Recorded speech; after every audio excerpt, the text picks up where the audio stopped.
இரவு 11:45 சென்னை எக்ஸ்பிரஸ் ஸ்டேஷனில் இருந்து கடைசி ரயில் கிளம்ப போகிறது.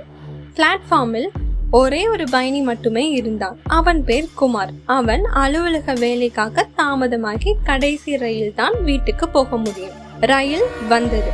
3 பெட்டிகளில் மட்டுமே விளக்கு எரிந்திருந்தன. அவன் நடுவில் இருக்கும் பெட்டியில் ஏறினான். உள்ளே யாருமே இல்லை. எல்லா சீட்டும் ஃப்ரீயா தான் இருந்துச்சு. ஆனால் கடைசி சீட்டில் ஒரு பெண் உட்கார்ந்திருந்தாள்.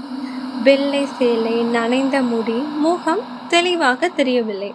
குமார் அவங்க கிட்ட கேட்கிறான், மலையில நனைஞ்சிட்டீங்களான்னு கேட்டான். அவள் தலையை மெதுவாக உயர்த்தினாள். முகம் முழுவதும் காயங்களுடன். அவன் பயத்தில் பின் சென்று கதவை திறந்து வெளியே குதித்தான்.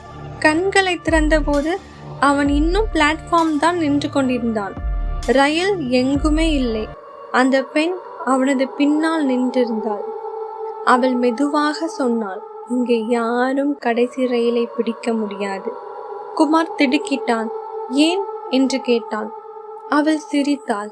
ஏனெனில் இந்த ரயில் 20 ஆண்டுகளாக வரவே இல்லை. அந்த விபத்துக்கு பிறகு. அந்த சொல்லுக்கு உடனே பிளாட்ஃபார்மில் இருந்த எல்லா விளக்குகளும் அணைந்தன. சுத்தி இருட்டு.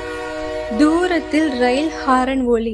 மெல்ல புகை மூட்டத்துக்குள் அந்த ரயில் வந்தது. அதன் கதவு தானாக திறந்தது.